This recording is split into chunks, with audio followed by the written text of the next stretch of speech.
राजू को देखना ना। राजू को बोलिए भैया कांच लाएगा एक। क्या सर? काला कांच, बड़ा शीशा। ब्लैक ग्लास लेके आ। लकड़ी देखते हैं।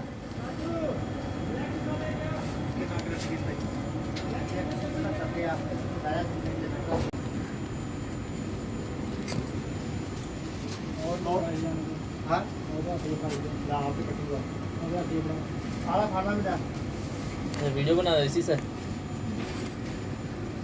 कितनी कर दे